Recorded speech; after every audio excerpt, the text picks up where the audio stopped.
Hier, nous, parents, autour de la table, nous sommes tous inquiets pour nos enfants, alors que le pays est touché par une vague de violence inouïe, tuant nos enfants, notamment, on pense à Louise, bien évidemment, ou encore à Elias. Et après l'ensauvagement de la société, eh bien, Laurent Marcangeli, ministre de la fonction publique, parle aujourd'hui dans les colonnes du JDD de barbarisation de la société.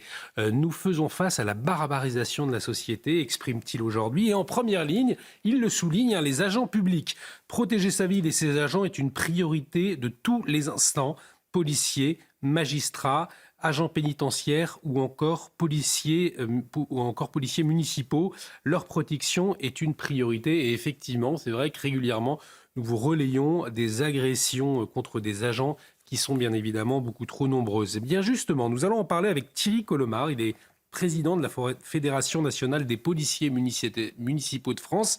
Il est en liaison avec nous. Monsieur, bonsoir. Merci d'avoir accepté notre invitation. Pour commencer, peut-être votre réaction aux propos du ministre de la fonction publique quand il parle de barbarisation de la société, le cran d'après ensauvagement, finalement. Vous partagez ce constat? C'est le constat que vous faites au quotidien?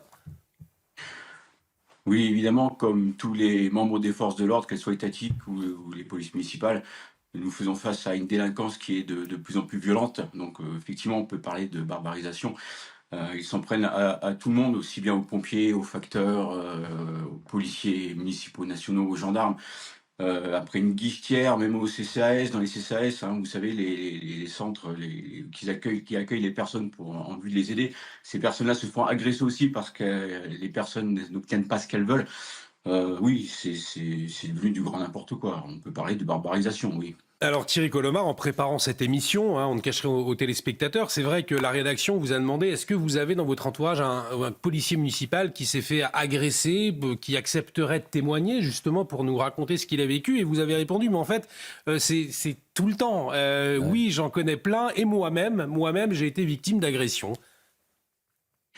Oui, tout à fait, j'en connais plein, j'en connais plein. J'ai essayé cet après-midi effectivement de trouver un collègue qui pourrait témoigner, sans succès. J'ai des collègues qui se sont, présentés un peu plus tard, malheureusement.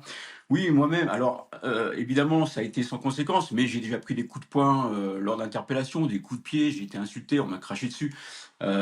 Oui, et c'est pas forcément des mineurs, c'est aussi des majeurs et monsieur tout le monde parfois qui, parce qu'il est verbalisé, parce qu'il était au téléphone, pète un plomb, sort de son véhicule et commence à distribuer des coups de poing. Voilà, c'est malheureusement ce Mais qui arrive. c'est absolument hallucinant, puisque moi je pense à ma jeunesse, il était inimaginable de lever le poing contre un homme qui portait l'uniforme. C'était quelque chose d'inimaginable. Et j'imagine que lorsque vous vous êtes engagé au service des autres dans la police municipale, vous n'imaginiez pas un jour que vous alliez recevoir des coups de poing lors d'interpellations. Non, forcément. Et puis, en fait, on estime ne pas être payé non plus pour prendre des coups de poing. On est là pour Bah ouais. protéger les gens, on est là pour protéger nos concitoyens. Des fois, on les verbalise, j'allais dire c'est pour leur bien. Quelque part, quand on a un jeune homme qui n'a pas de gants lorsqu'il pilote son scooter et qui prend 45 € d'amende, c'est quand même mieux que de tomber et puis d'avoir les mains abîmées parce qu'il est tombé. Cette personne-là risque parfois, effectivement, de nous agresser. Et Voilà, vous vous on a faites agresser en général pour des raisons totalement futiles, si je comprends bien. oh la plupart du temps, oui, c'est une personne qui est alcoolisée, c'est une personne qui ne veut pas se laisser interpeller. On a aussi des blessures qui sont liées aux interpellations elles-mêmes, qui c'est pas forcément une agression. Mais si la personne se rebiffe pendant l'interpellation, par exemple, on peut se tordre un poignet, on peut glisser, on peut voilà, courir après un délinquant parfois, on se retrouve par terre et puis on n'a pas réussi à le rattraper et puis voilà, on est blessé, on a le genou abîmé, on a une entorse, etc., etc. On a aussi lors de contrôles routiers, on se fait percuter par des véhicules ou bien lorsqu'on est à moto, on se fait voilà, le conducteur vient chercher la moto pour lui s'enfuir, mais voilà, la conséquence c'est qu'on a un motard par terre. Et ça c'est notre quotidien. On estime aujourd'hui à plus de 700 le nombre de policiers municipaux qui sont blessés en service, que ce soit par des agressions, que ce soit dû aux mises en cause lors d'une interpellation ou 700, d'autres quand accidents. vous dites 700, c'est 700 par an? Oui, oui, oui. Donc ça En fait 2018, 2 agressions par jour, alors finalement. voilà, en 2018, on recensait 600, de mémoire 686 policiers municipaux blessés en service en 2018. On estime aujourd'hui que voilà, ça a dû prendre 10, 15, peut-être même 20%.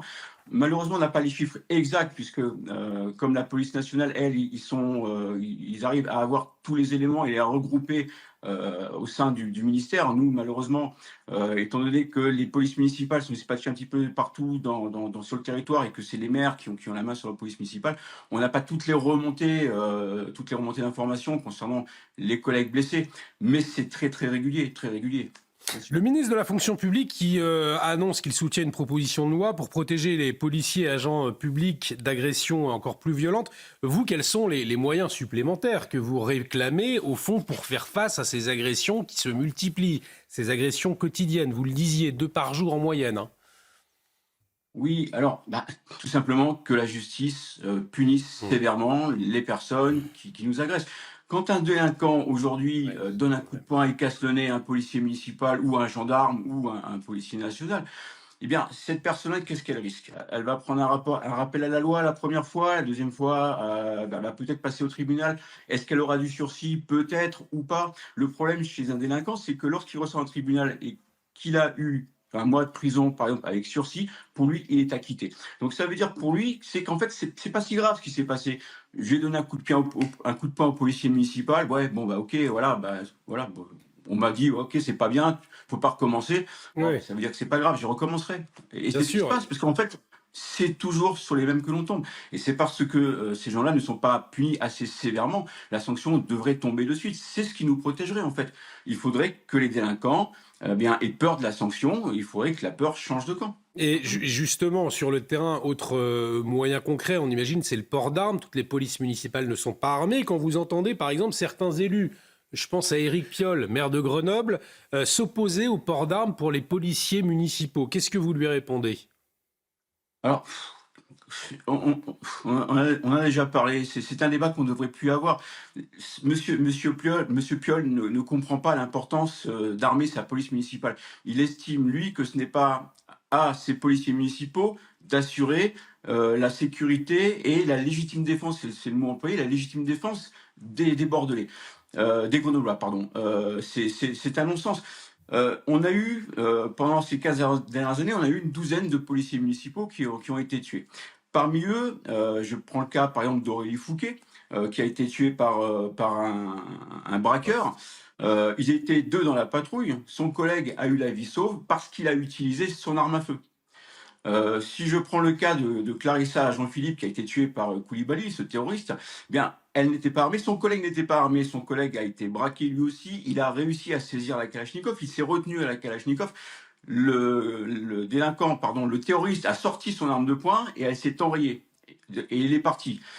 Ce collègue, s'il avait été armé à ce moment-là, il aurait peut-être pu mettre fin à cette agression.